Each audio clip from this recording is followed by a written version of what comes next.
അസ്സലാമു അലൈക്കും വറഹ്മത്തുള്ളാഹി വബറകാതുഹു. SSF വിസ്ഡം ഹദീസ് ക്ലാസ് 134.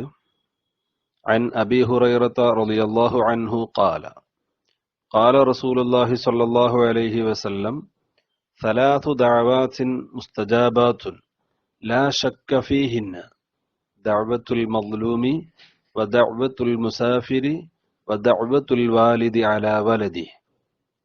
ബഹുമാനപ്പെട്ട ഇമാം അബൂദാവൂദ്, ഇമാം തുർമുദി റളിയല്ലാഹു തആല അൻഹുമ റിപ്പോർട്ട് ചെയ്യുന്ന ഹദീസ്.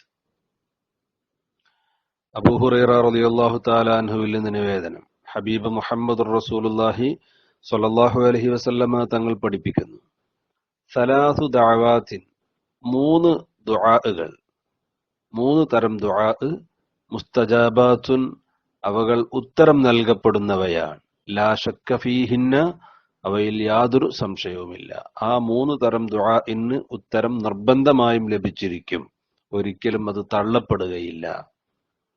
ഒന്ന്, ദഅവത്തുൽ മദ്ലൂമി, പീഡിതന്റെ പ്രാർത്ഥന, ദുആ, ആക്രമിക്കപ്പെട്ടവന്റെ, അക്രമങ്ങൾ ഏറ്റുവാങ്ങിയവന്റെ ദുആ, അതിന് ഉത്തരം ലഭിക്കും, ഒരിക്കലും തള്ളപ്പെടുകയില്ല. സാധാരണഗതിയിൽ അയൽപ്പക്ക ബന്ധങ്ങളിലും കുടുംബ ബന്ധങ്ങളിലും സുഹൃത്ത് ബന്ധങ്ങളിലുമൊക്കെ പ്രശ്നങ്ങളുണ്ടാകുമ്പോൾ മറ്റുള്ളവരെ ബുദ്ധിമുട്ടിക്കാനും പ്രയാസപ്പെടുത്താനും പീഡിപ്പിക്കാനുമൊക്കെ മുതിരുന്നവർ ഈ ഹദീസ് പ്രത്യേകം ശ്രദ്ധിക്കേണ്ടതാണ്. കാരണം സാമ്പത്തികമായും മറ്റുമൊക്കെ മറ്റുള്ളവരെ പ്രയാസപ്പെടുത്തുമ്പോൾ അവർ വിഷമങ്ങൾ അനുഭവിച്ച് വേദനകൾ കടിച്ചിറക്കി മനസ്സറിഞ്ഞുകൊണ്ട് ആ മദ്ലൂമായവൻ, ആ പീഡിപ്പിക്കപ്പെട്ടവൻ അള്ളാഹുവിനോട് മനസ്സറിഞ്ഞുകൊണ്ടൊന്ന് ദുആ ചെയ്താൽ ആ ദുആഇന് ഉത്തരം ലഭിക്കും, ഒരിക്കലും അത് തള്ളപ്പെടുകയില്ല. അതുകൊണ്ട് വളരെയധികം ശ്രദ്ധിക്കേണ്ടതുണ്ട്. ഒരാളെയും വേദനിപ്പിക്കാനോ പ്രയാസപ്പെടുത്താനോ നാം മുതിരരുത്.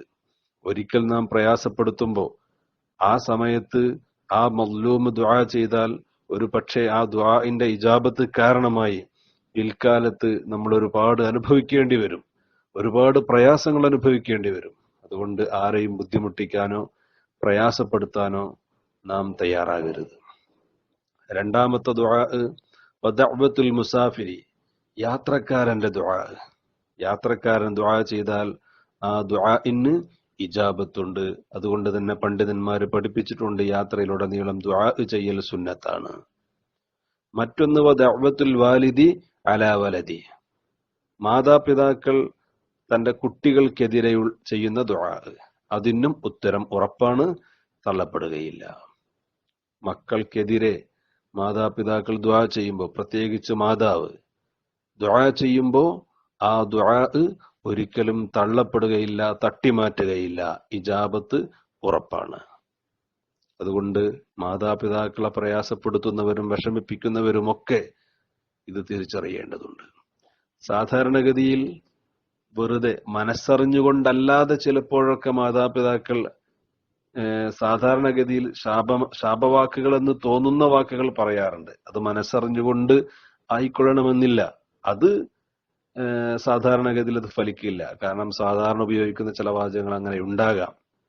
എന്നാലും മാതാപിതാക്കൾ അത്തരം വാക്കുകൾ പ്രയോഗിക്കുമ്പോൾ വളരെയധികം ശ്രദ്ധിക്കേണ്ടതുണ്ട്. കാരണം എപ്പോഴാണ് ഏതാണ് ഫലിക്കുക എന്ന് നമുക്കറിയില്ലല്ലോ. അതുകൊണ്ട് കുട്ടികളെ ഒരിക്കലും മാതാപിതാക്കൾ ശപിക്കരുത്, അവർക്കെതിരെ ദുആ ചെയ്യരുത്. എന്നാൽ മാതാപിതാക്കളെ മക്കൾ വല്ലാതെ ബുദ്ധിമുട്ടിക്കുമ്പോൾ ആ മാതാപിതാക്കൾ മനസ്സറിഞ്ഞുകൊണ്ട് ആ കുട്ടിക്കെതിരെ ഒന്ന് ദുആ ചെയ്താൽ പിന്നെ ആ കുട്ടിയുടെ, ആ മകന്റെ, ആ മകളുടെ കാര്യം വളരെ പ്രയാസകരമാണ്. അതുകൊണ്ട് മാതാപിതാക്കളെ വിഷമിപ്പിക്കാതെ വേദനിപ്പിക്കാതെ അവരെ സംരക്ഷിക്കേണ്ട ബാധ്യത മക്കൾക്കുണ്ട്. മറ്റൊരു റിപ്പോർട്ടിൽ ഉള്ളത് ദഅവത്തുൽ വാലിദി ലിവലദിഹി എന്നാണ്. മാതാപിതാക്കൾ മക്കൾക്ക് വേണ്ടി ചെയ്യുന്ന ദുആ, അവർക്ക് അനുകൂലമായി, മക്കളുടെ നന്മയ്ക്ക് വേണ്ടി, മക്കളുടെ ഗുണത്തിന് വേണ്ടി ചെയ്യുന്ന ദുആ, ആ ദുആക്കും ഇജാബത്തുണ്ടെന്ന് മറ്റൊരു റിപ്പോർട്ടിലൂടെ നമുക്ക് പഠിക്കാം.